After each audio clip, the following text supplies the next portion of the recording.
Rob, the El Chapo escape fears are not unfounded. He tunneled out of the last Mexican prison where he was locked up and rode to freedom on an underground motorcycle. That was his second escape.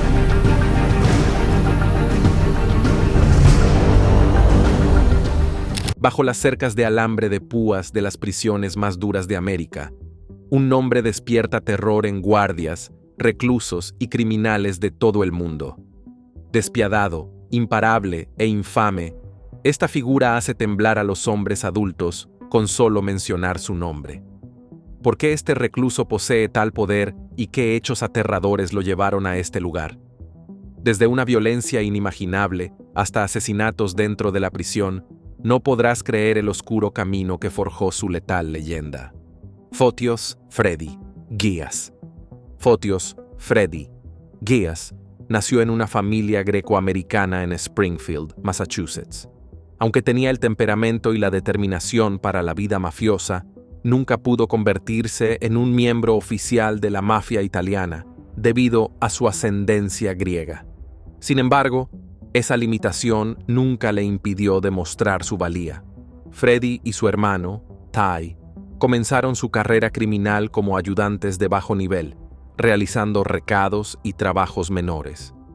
Pronto llamaron la atención de figuras del crimen local, incluido Anthony Arilota, quien estaba ascendiendo dentro de la facción de Springfield de la familia criminal genovese. Freddy se ganó el respeto mediante la violencia y su estricta adhesión al código del inframundo: nunca delatar y nunca hacer daño a las mujeres.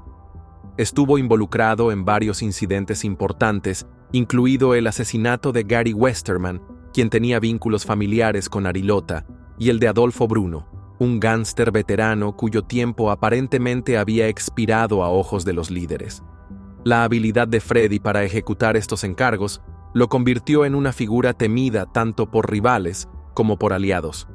Las autoridades lo vigilaban de cerca, pero les costaba encontrar pruebas concretas en su contra. Esto cambió cuando su ex jefe, Anthony Arilota, se convirtió en informante y testificó contra él alrededor de 2011. Su testimonio fue suficiente para que el FBI obtuviera condenas contra Freddy, quien fue sentenciado a cadena perpetua más años adicionales.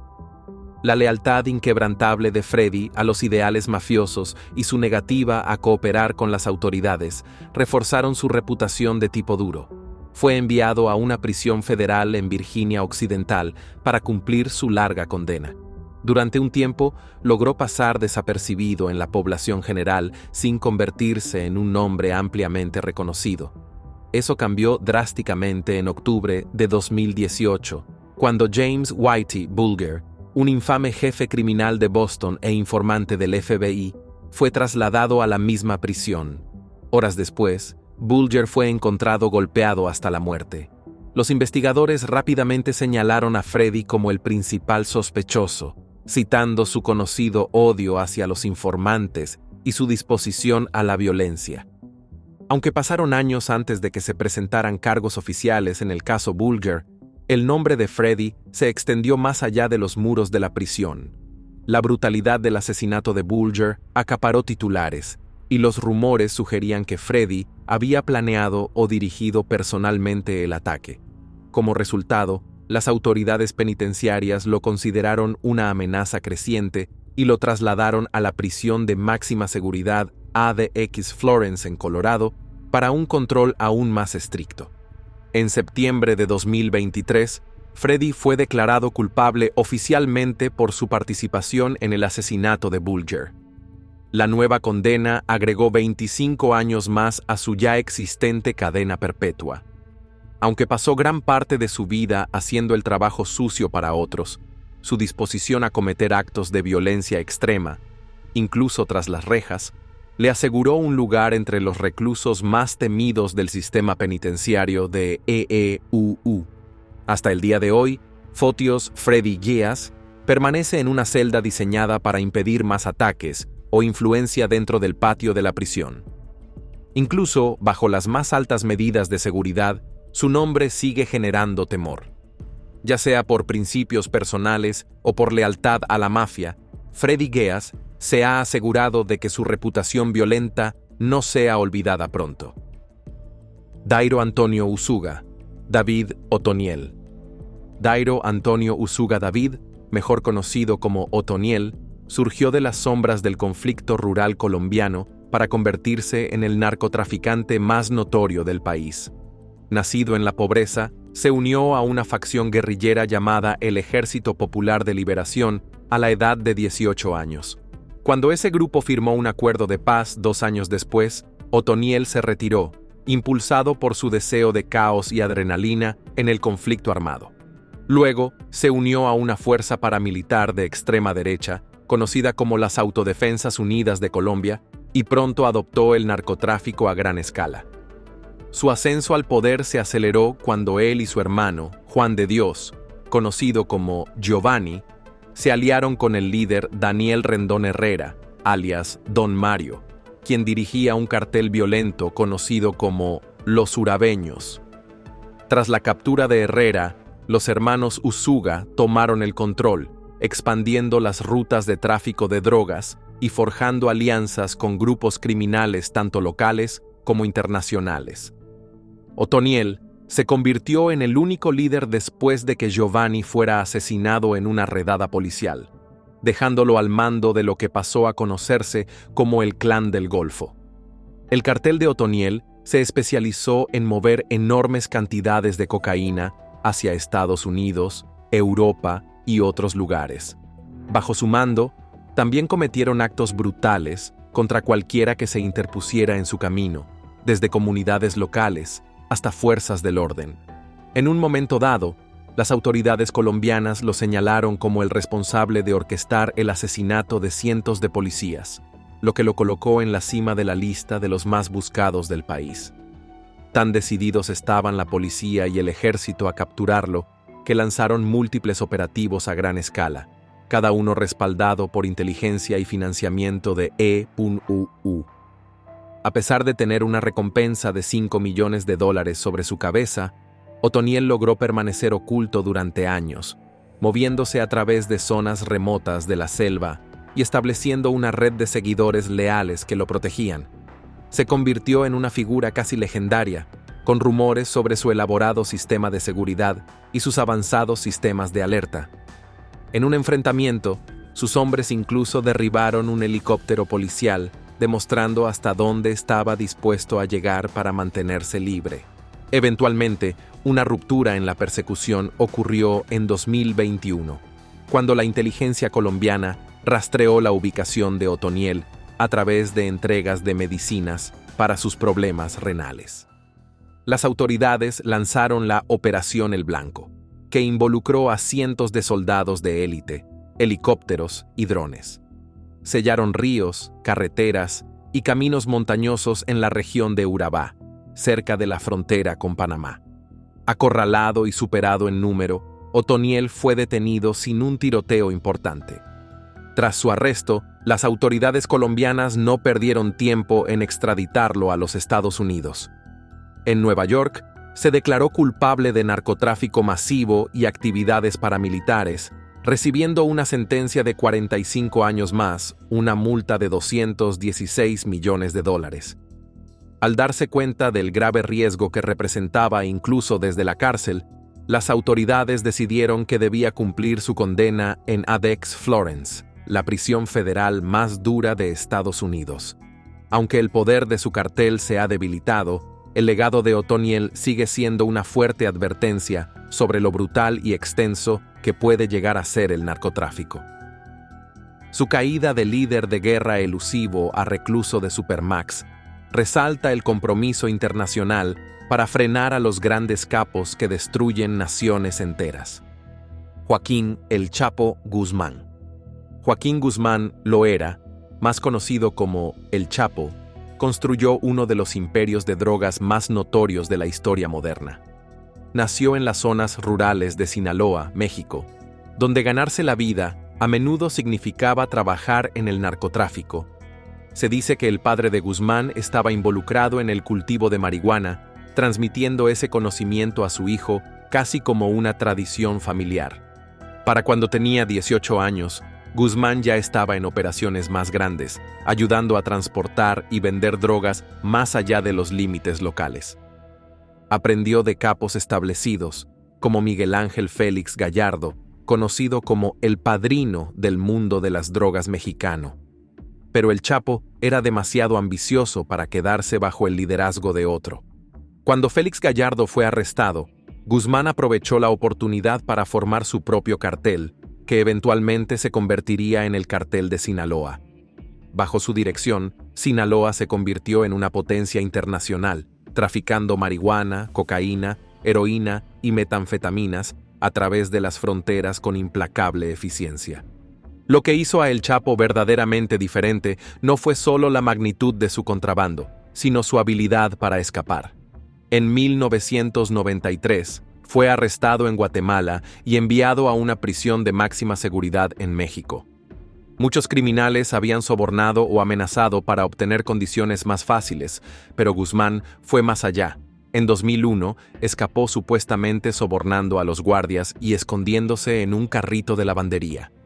Durante más de una década, se escapó de la ley, apareciendo en diferentes partes de México. Construyó sofisticados túneles que cruzaban de un lado al otro de la frontera entre México y Estados Unidos, permitiéndole enviar toneladas de drogas a los Estados Unidos y luego desaparecer bajo tierra cuando las autoridades se acercaban demasiado. A pesar de sus métodos evasivos, El Chapo fue capturado nuevamente en 2014. La victoria para las fuerzas del orden fue breve. En 2015, hizo titulares a nivel mundial al escapar a través de un túnel de 1 kilómetro de largo, excavado directamente en el área de la ducha de su celda. El túnel tenía luces, ventilación e incluso una motocicleta modificada sobre rieles para transportarlo rápidamente. Los marines mexicanos lo recapturaron a principios de 2016 tras un tiroteo, pero los rumores circulaban de que él planeaba otra escapatoria estilo Houdini. Temiendo otra fuga, el gobierno mexicano extraditó a El Chapo a los Estados Unidos en 2017, donde fue juzgado en Nueva York. Su juicio reveló detalles sorprendentes sobre su imperio: los códigos secretos, los sobornos a altos funcionarios y el volumen de drogas que movía. Los testigos lo pintaron como un hábil hombre de negocios y un brutal ejecutor que ordenaba asesinatos sin pestañear. Un jurado de Brooklyn lo declaró culpable en 2019 de todos los cargos, lo que resultó en una sentencia de cadena perpetua más 30 años. Fue enviado a ADX Florence, la prisión federal más segura de Estados Unidos. Incluso allí, las autoridades lo colocaron bajo medidas adicionales, conscientes de su pasado engañoso y su capacidad para inspirar a aliados fuera de la cárcel para lanzar intentos de rescate. Aunque se presume que los días de escape por túneles de El Chapo han terminado, su nombre sigue siendo un símbolo de los extremos a los que los narcotraficantes llegarán para construir y mantener sus imperios. Caboni Savage. Caboni Savage es un nombre que aún causa miedo en Filadelfia. Nacido y criado en los barrios difíciles de la ciudad, experimentó la violencia y las dificultades desde temprana edad. Tras perder a su padre por cáncer a los 13 años, pasó gran parte de su juventud en las calles buscando cualquier forma de ganar dinero. Comenzó a vender drogas en Hunting Park a finales de los años 90 y principios de los 2000, construyendo rápidamente una reputación de ser duro e implacable.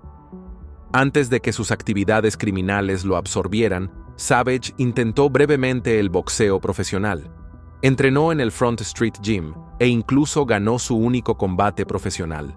A pesar de esa chispa de promesa, regresó a la vida en la calle, donde el narcotráfico ofrecía recompensas más rápidas.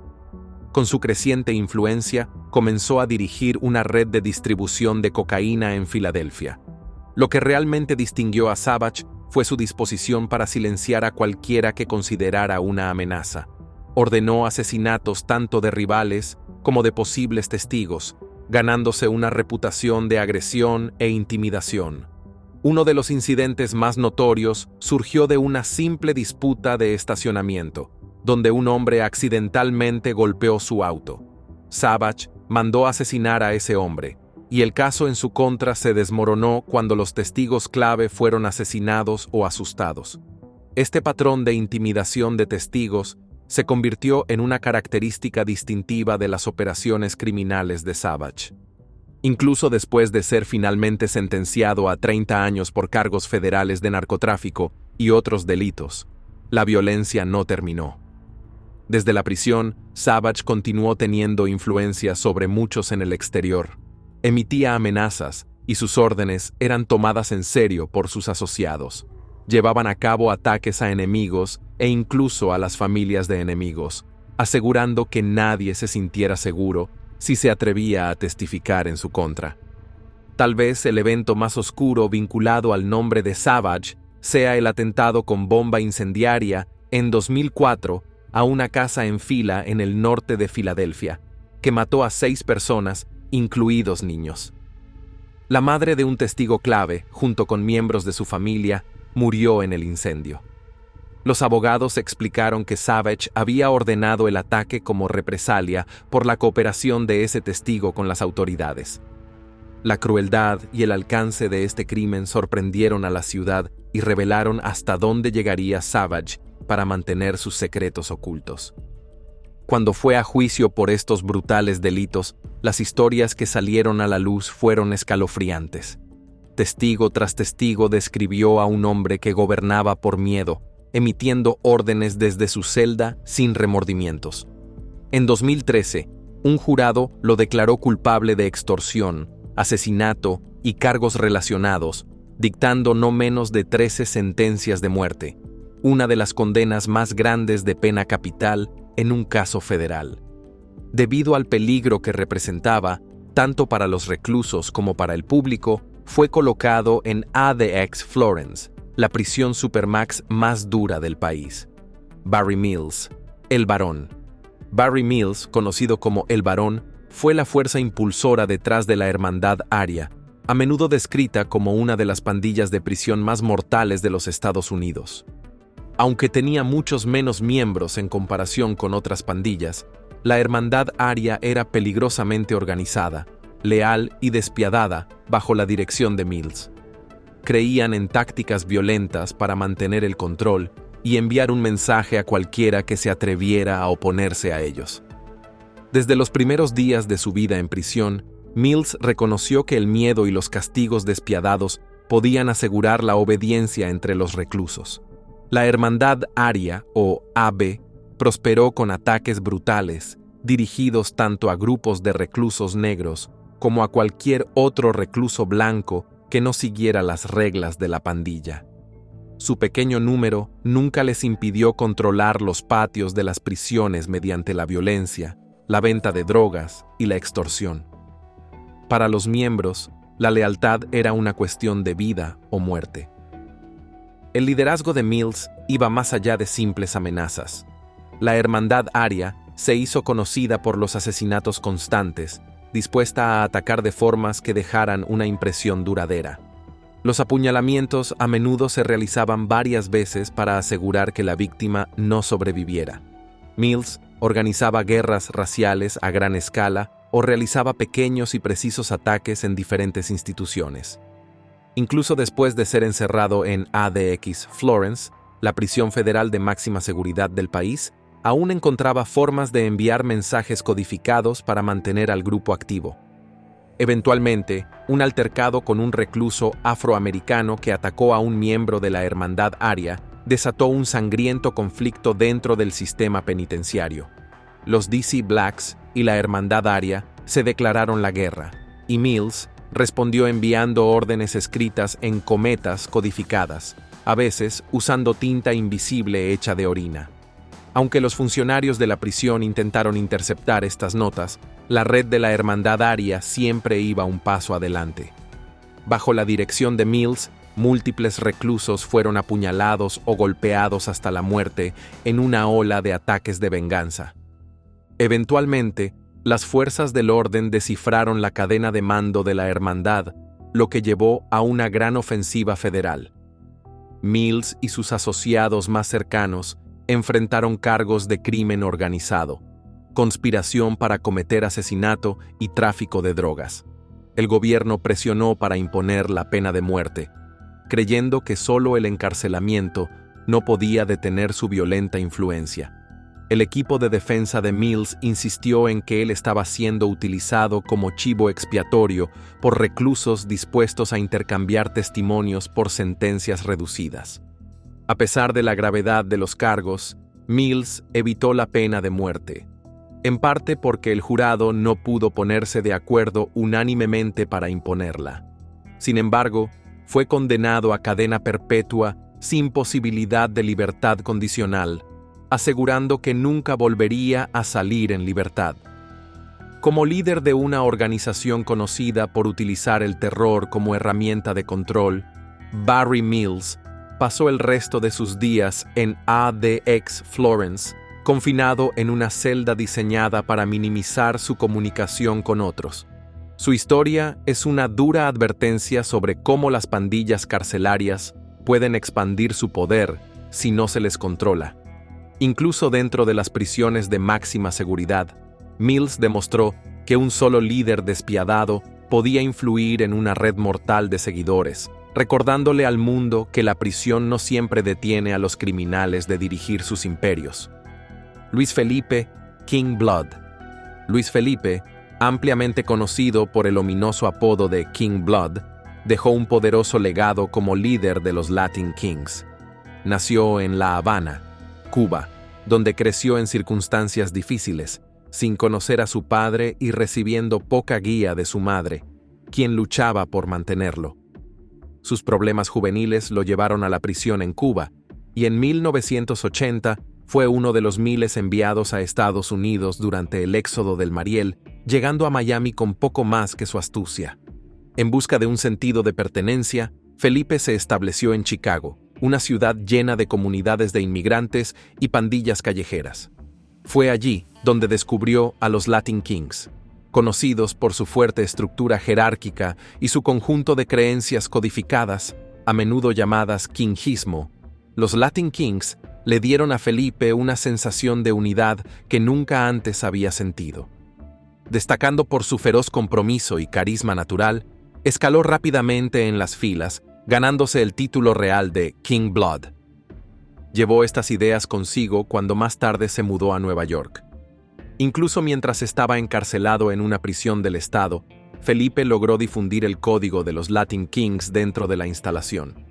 Desde su celda, emitía cartas y directrices que influenciaban la conducta de los miembros de la pandilla, tanto en las cárceles estatales como en los barrios de la ciudad.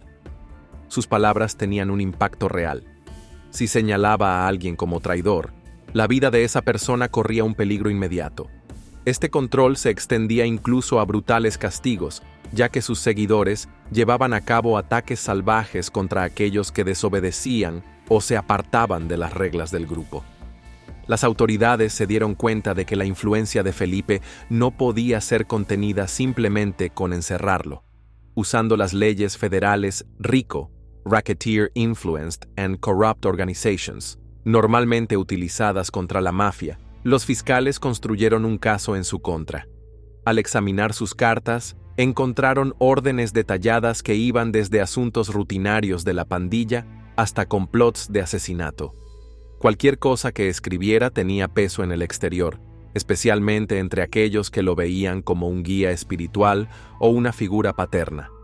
En 1994, los cargos comenzaron a acumularse en su contra, revelando el alcance total de su liderazgo en los Latin Kings. El juicio fue tenso. Los miembros de la pandilla abarrotaban la sala del tribunal cada día, poniéndose de pie en un saludo silencioso cada vez que Felipe entraba o salía. El mensaje era claro. Incluso encerrado, King Blood tenía una lealtad inquebrantable. Cuando se emitieron los veredictos, Felipe fue declarado culpable de múltiples cargos, incluidos asesinatos ordenados desde su celda, y sentenciado a cadena perpetua en confinamiento solitario. El juez lo consideró demasiado peligroso para tener cualquier contacto con el mundo exterior, restringiendo su correo visitas y llamadas telefónicas al mínimo legalmente permitido. A pesar de estas medidas extremas, las ideas y enseñanzas de Felipe aún persisten en las calles de Estados Unidos. Aunque su voz física permanece encerrada detrás de puertas de acero, la pandilla que una vez lideró sigue llevando adelante partes de su visión. Como resultado, Luis Felipe, King Blood, es un claro ejemplo de cuán lejos puede extenderse la influencia de un líder, incluso desde las celdas más estrictas. Larry Hoover. Larry Hoover, nacido el 30 de noviembre de 1950 en Jackson, Mississippi, se mudó con su familia a Chicago cuando tenía solo 4 años. Creció en el South Side de la ciudad, rodeado de pobreza, crimen y actividad de pandillas. En su adolescencia temprana, ya se había unido a una pandilla local llamada los Supreme Gangsters. Con su carisma natural y habilidad para la organización, rápidamente ascendió a una posición de liderazgo. No pasó mucho tiempo antes de que fusionara su grupo con otra pandilla local, creando lo que eventualmente se convertiría en los Gangster Disciples. El control férreo de Hoover sobre las calles de Chicago fue alimentado en gran parte por las ganancias provenientes de la venta ilegal de drogas. A medida que los Gangster Disciples se expandían, también lo hacían sus ingresos e influencia. Sin embargo, a principios de la década de 1970, la suerte de Hoover se agotó. Fue condenado por ordenar el asesinato de un miembro de una pandilla rival y sentenciado a 150 a 200 años de prisión. Muchos pensaron que esto marcaría el fin de su influencia, pero Hoover apenas estaba comenzando. Tras las rejas, Hoover mostró un nuevo nivel de ambición. Continuó liderando a los Gangster Disciples, aprovechando al máximo cada canal de comunicación con sus aliados fuera de la prisión. También mostró comportamientos que muchos interpretaron como un esfuerzo genuino de rehabilitación, lo que le valió elogios de algunos funcionarios penitenciarios. Sin embargo, el dominio de la pandilla en el tráfico de drogas y otros crímenes solo creció más fuerte. Mientras cumplía su condena en el centro correccional de Stateville, Hoover introdujo una idea audaz. Quería cambiar la imagen pública de la pandilla. Renombró a los Gangster Disciples como Crecimiento y Desarrollo, presentándola como una organización enfocada en la comunidad, la educación, la participación política y la superación personal. A primera vista, Growth and Development parecía ser una fuerza positiva. Los miembros participaron en campañas de registro de votantes y proyectos de servicio comunitario. Sin embargo, los funcionarios de la ley argumentaron que no era más que una marca inteligente. Afirmaron que el grupo seguía generando millones de dólares con actividades ilegales, utilizando la etiqueta de alcance comunitario como una tapadera para lavar dinero y eludir la vigilancia policial. Una masiva investigación, bajo el nombre en clave Operación Dolor de Cabeza, finalmente condujo a nuevos cargos contra Hoover por dirigir operaciones de drogas desde dentro de la prisión. A mediados de la década de 1990, las pruebas acumuladas en su contra fueron suficientes para llevarlo a los tribunales federales. Grabaciones de sus llamadas telefónicas y testimonios de informantes revelaron que aún estaba dando órdenes a sus asociados fuera de la prisión. Fue declarado culpable de conspiración para el tráfico de drogas y se le impuso una condena adicional. Esta vez, 6 cadenas perpetuas. Fue trasladado a la prisión más segura del país, el Supermax ADX Florence, en Colorado, donde permanece hoy. Incluso mientras estaba encerrado bajo las medidas de seguridad más estrictas, el nombre de Hoover sigue siendo legendario en las calles de Chicago. Sus seguidores creen que ha cambiado genuinamente, señalando sus llamados a la paz y la construcción comunitaria. Figuras de alto perfil han abogado por su liberación, argumentando que podría ayudar a abordar las causas profundas de la violencia de pandillas si se le da otra oportunidad. Pero los escépticos advierten que su historia de liderazgo de pandillas e influencia criminal es demasiado profunda como para ignorarla. Sea cual sea el caso, la historia de Larry Hoover sigue siendo una de las más cautivadoras sobre poder, influencia y posible redención en la historia de las pandillas callejeras de Estados Unidos. ADX Florence. ADX Florence, conocida a menudo como la Alcatraz de las Rocosas, es la prisión federal más segura del país, ubicada en el remoto desierto alto de Florence, Colorado. Diseñada para albergar a los reclusos más peligrosos, presenta un nivel de aislamiento y control como ningún otro centro penitenciario en los Estados Unidos.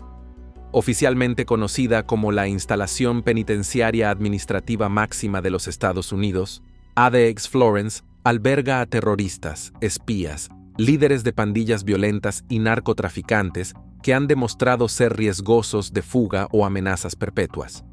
El diseño de la instalación se centra en el confinamiento y la vigilancia. Los reclusos pasan 23 horas al día encerrados en pequeñas celdas de concreto, cada una aproximadamente del tamaño de un baño estándar. Las paredes son gruesas, con muebles de concreto fijados al suelo, lo que hace casi imposible esconder contrabando o excavar túneles. Durante al menos parte del día, una puerta de acero y una puerta interior con barrotes separan a cada recluso del pasillo.